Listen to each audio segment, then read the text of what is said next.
Hai, Assalamualaikum dan selamat sejahtera semua. Bertemu kita di dalam kelas sejarah tahun 5 bersama dengan Cikgu Bahiza.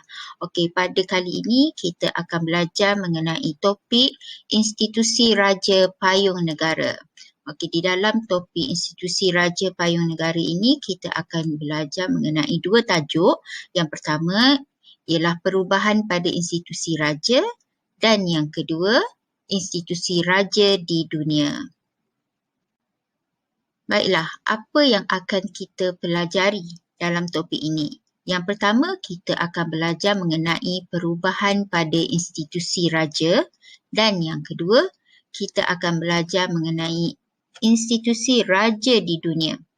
Okey, jadi murid-murid akan mengetahui kedudukan dan peranan raja-raja Melayu dahulu dan kini.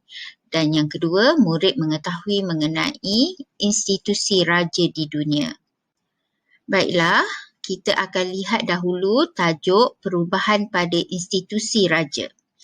Malaysia adalah antara negara yang masih lagi mengekalkan warisan institusi raja. Sejak dari zaman kerajaan Melayu awal, institusi raja menjadi simbol kedaulatan dan kebanggaan kita. Namun begitu, institusi raja mengalami beberapa fasa perubahan dari zaman kerajaan Melayu awal sehingga kini.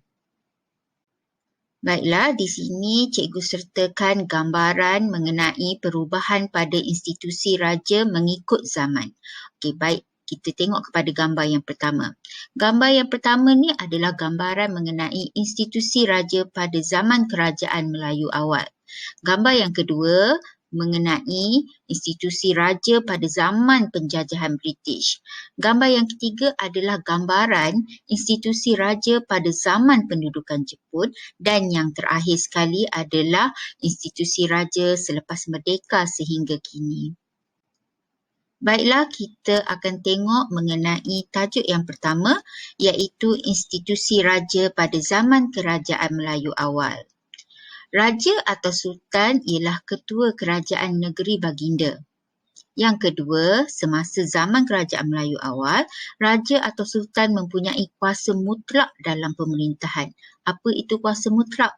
Kuasa mutlak ialah kuasa yang sepenuhnya yang tidak boleh disangkal oleh mana-mana pihak. Yang ketiga, Raja atau Sultan yang menentukan dasar berkaitan dengan pentadbiran, perundangan, kehakiman dan hubungan diplomatik dengan kerajaan lain. Dan yang terakhir, semasa zaman kerajaan Melayu awal, Raja atau Sultan dibantu oleh para pembesar untuk mentadbir kerajaan. Baiklah, kita beralih kepada institusi raja pada zaman pemerintahan British. Semasa zaman pemerintahan British, Raja atau Sultan dikekalkan sebagai ketua negeri. Yang kedua, Raja atau Sultan tidak lagi mempunyai kuasa mutlak dalam pemerintahan. Berbeza dengan semasa zaman kerajaan Melayu awal di mana Raja ataupun Sultan mempunyai kuasa mutlak dalam pemerintahan.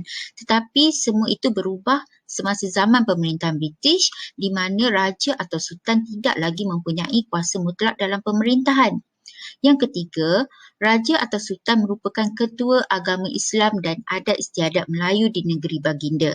Pada ketika itu, British hanya menetapkan bahawa Raja atau Sultan merupakan ketua agama Islam dan adat istiadat Melayu di negeri masing-masing.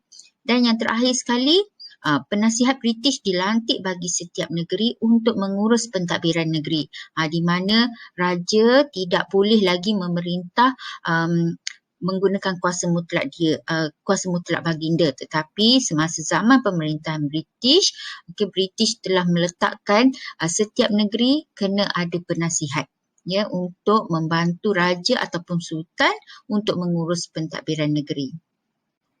Seterusnya kita lihat institusi raja pada zaman pendudukan Jepun pula. Semasa zaman pendudukan Jepun, raja atau sultan dikekalkan sebagai ketua negeri. Raja atau Sultan tidak mempunyai kuasa mutlak dalam pemerintahan. Raja atau Sultan hanya merupakan ketua agama Islam dan adat istiadat Melayu di negeri masing-masing. Gubernur Jepun mengurus pentadbiran negeri-negeri Melayu. Dan akhir sekali, kita akan lihat institusi raja selepas merdeka sehingga kini. Selepas merdeka sehingga kini, sistem raja berperlembagaan diperkenalkan. Kuasa raja atau sultan adalah tertakluk di bawah perlembagaan negeri. Pentadbiran negeri diketuai oleh Menteri Besar dan dibantu oleh Majlis Eksekutif. Institusi yang di-Pertuan Agong diperkenalkan selepas merdeka. 9 orang Raja Melayu dipilih sebagai yang di-Pertuan Agong secara bergilir. Pentadbiran negara diketuai oleh Perdana Menteri dan dibantu oleh Jemaah Menteri. Baiklah, sekarang kita akan lihat mengenai institusi raja di dunia. Selain daripada Malaysia, terdapat negara-negara lain yang masih lagi mengekalkan institusi beraja. Jadi kita tengok mengenai topik ini. Pemerintahan beraja merupakan corak pentadbiran yang tertua di dunia. Raja menjadi tonggak utama dalam sistem pemerintahan beraja. Kini terdapat 43 buah negara di dunia termasuk Malaysia yang masih mengamalkan institusi raja. Mari kita lihat antara negara yang masih lagi mengamalkan institusi raja. Jadi di sini cikgu sertakan 5 contoh termasuk negara Malaysia. Ini adalah peta dunia dan di mana terdapat negara-negara yang masih lagi mengamalkan institusi raja. Antaranya ialah Denmark, England, Maghribi, Thailand dan Malaysia. Kita lihat dahulu negara yang pertama. Antara negara yang masih lagi mengamalkan sistem pemerintahan beraja. Ini adalah Ratu Elizabeth. Baginda merupakan pemerintah bagi negara England dan di sini cikgu sertakan bendera Ratu England.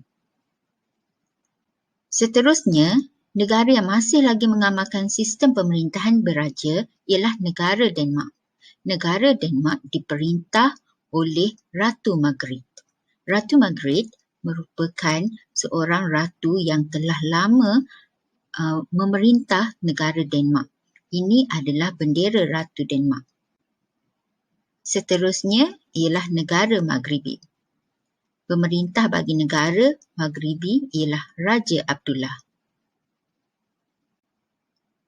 Dan negara kita Malaysia masih lagi mengekalkan institusi beraja. Dan nama pemerintah bagi negara kita ialah Al-Sultan Abdullah. Dan yang terakhir adalah negara Thailand. Nama pemerintah bagi negara Thailand ialah Raja Rama. Kesimpulannya, apa yang kita dah belajar pada hari ini? Kita dah belajar mengenai perubahan pada institusi raja.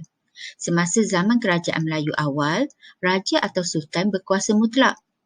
Namun kini, kuasa raja atau sultan adalah tertakluk kepada perlembagaan. Institusi raja di dunia. Selain daripada Malaysia, terdapat negara lain di dunia yang mengamalkan sistem pemerintahan beraja. Antaranya ialah Thailand, United Kingdom, Maghribi dan Denmark. Sekian saja topik mengenai institusi beraja bagi tahun 5. Semoga kita bertemu lagi di lain pelajaran. Sekian, terima kasih. Semoga bermanfaat buat semua.